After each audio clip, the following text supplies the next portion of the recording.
Hey, what's up, y'all? This is Keith, aka Keb Style, and I am sitting here with a good friend of mine, Councilman Steve Chisholm, who's going to be going to State Representative District 26. Am I correct on that? That's right. House District 26, which would encompass all of Inkster, all of Garden City, Okay. a portion of Romulus, and a portion of Westland. All right. That makes me think of something else, but I ain't going to ask that question. But anyway, man, it's good to have you on here, man. Thanks for having me. I appreciate it. Oh, man, you're welcome. So this even came about because I went to a fundraiser, and I just basically asked you, like, what can I do? You know, what could I do to help you? You know, and this came about where you was like, I guess, I don't know. And then I was like, I know what I can do. We do an interview. I think the presence of us both being amongst one another, the vibes and everything like that, the spirit led you to ask me that, because when you said it, I was dead on with it and said, absolutely. Camera or microphone, put me in front of it, I'm ready. You did say that. You did say you was ready, and you're a good public speaker, so you're ready to just get out here. And that's what's up. So we're going to go and dive into this right here. Let's So, go. man, I'm going to start off with one of the questions that I asked you at your fundraiser. Is basically, man, tell me about you and what made you want to run. Well, I kind of got drafted into politics. My background is in telecommunications. Okay. As you know, I was working for AT&T Yep. for almost 12 years. Well, unfortunately, with the way the economy is going and things of that nature, they began to downsize. And I was one of the employees that got cut amongst the hundreds in the Midwest region. Okay. And my life changed drastically. I was told in March that April 5th, I would be off payroll. You know, that's an indescribable feeling. I know that feeling. So then I went on to be unemployed. And at the time, I was actually running for re-election for my city council seat that I had been appointed to. Okay. I'm also on the Inkster Planning Commission. And I had a lot to do that year. And so I was unemployed for a month, got a job at a security gig, worked that a month, and then I transitioned into a Democratic state representative's office where Okay. I worked from June 2019 up until January 2022, when I had to resign because I couldn't be a candidate and an employee for the office, you know, that I was occupying. Right. They ain't want you double dipping. Exactly. Right. Got it. And so, you know, just kind of give you a crash course or a fast forward run on how all that transpired. I was appointed to city council when Rep Jones vacated the seat because he was elected to State House. Okay. I filled that term out. I ran to retain my seat, so then I was elected. Okay. And that's a different level of respect, being appointed as an elected official, actually being elected. The people have a different view of you as well. Yeah, because it's kind of like a situation where they feel like it was handed to you. Absolutely. Like you were gifted in, like you were grandfathered into this position, so to speak. And they made sure to remind me of that as well. Oh, I can imagine. I can imagine that. Like, anyway, we ain't vote you in. Right. So then after working that time in the State House and Okay. running the office and learning the ropes and meeting different elected officials up there in both the House and the Senate, having an opportunity to meet the governor and the lieutenant governor and lobbyists and different administrators, Okay. all in Lansing and navigating it, I really thought, I said, I could do this. And the seat is up for grabs, so I said, let's put our best foot forward and run for it. So that's where it kicked in for you being up there in Lansing. That's where it kicked in. Like, I can do this. Absolutely. I can do this. Was already doing the work, helping thousands of constituents, and unfortunately I guess not to, but credit anybody, but a pandemic occurred. And at that time, when the unemployment issues occurred, all the state offices got involved with assisting every constituent who needed assistance with unemployment. And so that was one of the main things in the midst of 2020 that, you know, my job started pertaining to. Okay. Getting resources and benefits that people needed, whether it was passing out PPE, personal protection equipment, Right. or getting them the thousands of dollars that they were owed by the government so they could continue living. Okay. So during all of that, you're in Lansing, you're doing the work, but this is all new to you. Is that fair to say?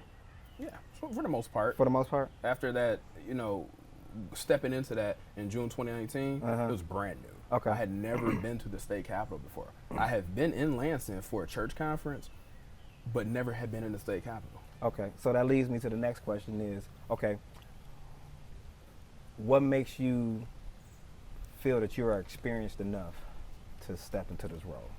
Well, one, in this particular race, if you will, I'm the only person that's ever held an elected official. Don't worry about that. He got it. An elected official's position, as far as being on Inkster City Council, being on the Planning Commission, and things of that nature. 2, just being in that office, the House of Representatives. No one else has ever held a office like that before. They haven't. It's only been me. And something just flew my. No one else has ever been in the House of Representatives. I don't know if they have walked the halls or not, conversed with people, constituents, anybody. I developed those relationships. And quite frankly, being there gave my city a second voice, if you will. Okay. Because I ask my peers all the time, count on your hands how many people that you know have either been elected to State House, State Senate, or worked in the State House or the State Senate. Okay. And let's take me out the equation. How many can you count? Okay, so with that being the case, look, that's a good point. So with that being the case, this is not a sense of entitlement. Not at all. This ain't no sense like, oh, I belong. Not at this all. This is me. Like, it's not that. Mm-mm. So what is it? To me, it feels like a God-driven pathway. Okay. Like, I've placed you here, continue this work. Other than that, step aside and let someone else who wants to do the work do the work. I want to do the work. And you've been doing the work. Absolutely. Still doing the work. You still doing the work. I still, because of my relationships in Lansing, for example, in the city of Inkster, we opted into a fiber optic network system through 123net. And the fiber needed to go under the railroad tracks. I never knew.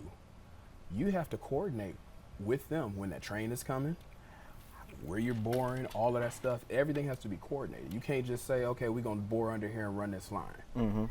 Well, no one could get an answer. They couldn't get feedback or communications back from when they reached out.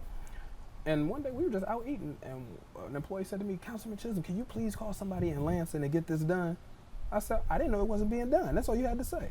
So I reached out to the Michigan Railroad Association, let them know what the issue was. Next thing I know, the president of the MRA was emailing me back. And boom, just like that, everything transpired. They had dates, a whole timeline of when they were going to do testing, when they're going to do the real thing, and get that fiber line ran under there. That's only because I was in Lansing. I even knew who to call. So you know what, right there, you bring up something that's a key point, and I think that most people don't realize is how accessible your congressmen are, your representatives are. You just said y'all out eating, somebody just walked up to you, man, we ain't got to. Yeah, one of them. You make a phone call, bam, it just happens. You know, I think that, and this is just something that I'm adding in right here. I think that is something that's important that people need to understand about you. Absolutely. And know how accessible you are, so that way they know that who they're electing is someone that they can truly trust. Absolutely. They can truly believe in, somebody that's going to truly make a difference. Like you said, you've been doing the work, and it just was a no-brainer to you to just step in and just be like, okay, let me do this. Right. So that's what's up, man. I congratulate you on that part right there. And the other part too, if I may, is go ahead. Inkster being an impoverished community, we always get the short end of the stick. Mm-hmm. And what happens is you get elected officials that say, I'm going to go here, I'm going to go there, and I'm going to have your best interests at heart. And when they get there, they forget about Inkster. And we need the most resources, and we get the least. Mm-hmm. And the communities that need the least resources get the most. And people tell us all the time, that's because no one from Inkster is making enough noise. And so I'm not saying that I'm going to neglect other communities or anything like that within the district. But if we were able to keep Inkster at the forefront of their minds and continuously let our officials in the city know and our constituents and advocates know, come to Lansing, help me make noise so that our city can benefit just like the other communities, it'll be in our best favor. And the other communities that I look to represent as well will get the same treatment. But I just want to make sure it's equal for all the communities and not just one or two of them getting the resources, everybody getting them, collectively. Okay, all right. That leads me into, you do good transitions into my questions. So that leads me to my next question. What are your 3 major keys that's on your agenda that you're fighting for? Well, one is healthcare, both mental and physical. Okay. And that would be great healthcare for all, not just healthcare for all, because there's a difference. I've been in a position where I've had good healthcare when I was at AT&T for almost 12 years, and I thought that was the best to come. And then I've been in a position where I've had no healthcare. And when I had no healthcare, I was afraid to get sick, but I could afford to die because life insurance is cheaper than healthcare. And then I've been in a position when I worked for the state of Michigan where I had great health care. For instance, I suffer from a cornea disease called keratoconus. It affects both my eyes. And the preventative procedure called cross-linking was $9,000 for my right eye alone. My copay was $10. That's some great insurance. Yeah. And my mind was blown. I was quite satisfied because I didn't know how much I was going to have to come out of my pocket to pay for that. Mm-hmm. And that can be heartbreaking. You try to determine, should I just continue living and not get this and know my quality of life is going to diminish from my eyesight? Mm-hmm. Or do I move forward to try to get this procedure done and figure out on the back end how I'm going to pay for it or how much I need to save up to have my copay ready? A lot of people have to debate with that in real life. And some of us are fortunate enough where we don't, and we don't even think about stuff like that because we don't undergo those ailments. Now that I have, I want to be an advocate for that. Secondly, is affordable and economical housing. Okay. We talked about that before, being that you're in the real estate game, and just because of we know people in different areas and where they live and things of that nature, Mm-hmm. and what they can afford, what they can't afford. Right. And it needs to be affordable for all, but economical as well. You did touch on a point that how I don't know if you used the word poverty stricken. I don't know if you had mentioned that, but I think you did. But that will go into that agenda for you. Looking at where Inkster is, and like you said, having a voice for Inkster, Right. and being able to bring in additional resources to the community, so that way you, like you said, you balance that out. Right. Yeah. So. And the third thing is education. As you know, I went into the education field in February. I had to get a new job. I never fathomed that I would be in that field. Yeah, because they was like, you double dipping. You like, get out of here. Right. And that was immediate. And so I work in a middle school, and I see how dire education is for our children at that age and higher. Oh, yeah. Inkster doesn't have a school system. It was dissolved, and then the schools were demolished. Now all of our schools, or not schools, but children, have to leave the city to go to other surrounding communities for schooling. Mm-hmm. Now, we do have charter schools within our district, and they're more than welcome, or more than open to welcome our students into their districts. But we just don't have a school system ourselves. And you know, again, with the housing market, that's one thing that parents or people moving into the community look for. Mm-hmm. They look for housing, or affordable housing, they look for education, good and accessible, easy accessible education, and they look for public safety. Good public safety, not just to say you got a fire department sitting here in the police department, but proactive. Right. So I'm going to switch topics a little bit because this was a very good debate across the country when it came down to Roe versus Wade. Mm-hmm. You know, the Supreme Court did what they did, overturned it. How do you look at that situation as far as legislation? Like, do you feel that they should have a say-so when it comes to over a man and woman's body? Quite frankly, no.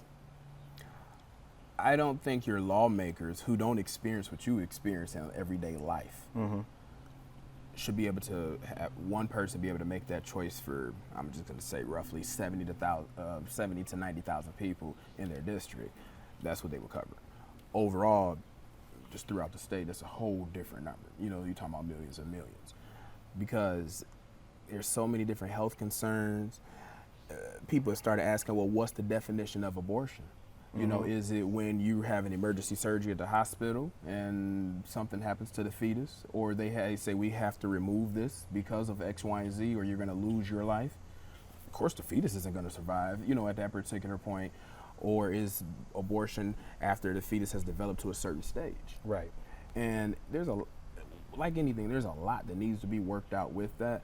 But I don't think that should be something lawmakers should be taking up, because what's going to happen is people will start having, if you will, illegal abortions and unsafe abortions, and they won't have all the medical assistance and things that they need at that time when they're going through that process.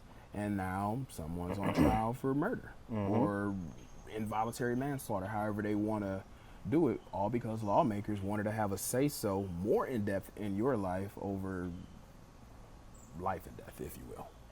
So I read something today, and we're not going to go in debate about this or have a good conversation about it, but it was interesting to me that lawmakers are right now putting on the books, or thinking about putting on the books, a law that once you conceive, whatever state conceive mean, whether it's or 3 months, Right. 4 months, whatever after, that now you would be able to go after that man for child support.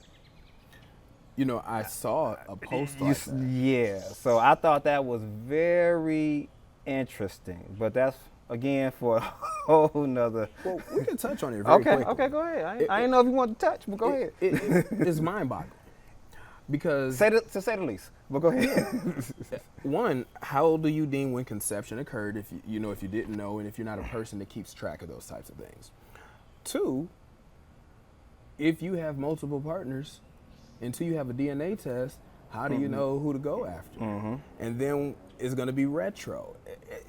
It's just so much. It's a lot behind that, because when I learned about it earlier today, I was talking to one of my good friends and his girlfriend, and we had a debate. We had not a debate, but we had a conversation about it, and everybody was like kind of mind blown about the process that they're actually trying to take or implement. So that was interesting. And I guess the confusing part in this is that, and you'll notice this from laws in the state of Michigan, sometimes laws go into effect before they've even worked all the kinks out and know how the law even works. And then what happens is the county and the local municipalities are the ones that catch everything else and try to work it out, get sued along the way until the state either makes an ultimate decision or the federal government. And then what happens is that's on the back of the taxpayers. You get hit twice as a taxpayer, from the attorney fees that have to be paid for defending the lawsuit or something like that.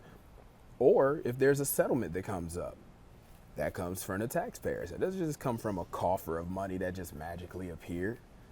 And so it's unfair, but it's like imaginary dollars, because you're not reaching in your pocket every single time to pay it out. You know, it's already paid in the summer and the winter taxes, or however you pay your taxes from your mortgage or whatever city related bills. So that's why I say it's kind of convoluted, if you will, with that, because some stuff they just need to stay out of people's business, quite frankly. I'm just gonna keep it real and be honest. You heard it from here first, right? But honestly, because as a legislator, if I am elected, and even as a legislator on the city level, I don't want that type of power over someone. You know, that's a little too much. People who want power, and this is my opinion, sometimes they're very dangerous, because they want it so much they don't know what to do when they get it, and they make the wrong decisions. And then the people who should come into power are the ones who don't want it, because they just want to do the work for the people and the will for the people and the right thing. Right. You know, look at churches, for instance, if you will. Okay. And I'm talking about religious institution, not the chicken place. You have leaders. Oh, that's hilarious. Because in my mind, I was like, where you going with this? But go ahead. You have leaders in position who are a godsend. And they do the right thing. Everybody who comes in contact with them it gets directed down the best path. And then sometimes you have people who are in positions of power within the church who every single thing they do or touch takes a turn for the worse, because their heart isn't in the best place. They just want power. Okay. So, question to you. Absolutely. What separates you from your for the other folks that's running for office? Well, I only know of what they put on their paperwork that goes out to the public, mailers, campaign information, things of that nature. So I can't fully speak to their experience. I can speak to mine though. Okay. I have governmental experience from being on the Inkster City Council from 2017, being on the Inkster Planning Commission from 2016, and having to make those hard choices where business owners come before us and they're trying to open up a business in Inkster.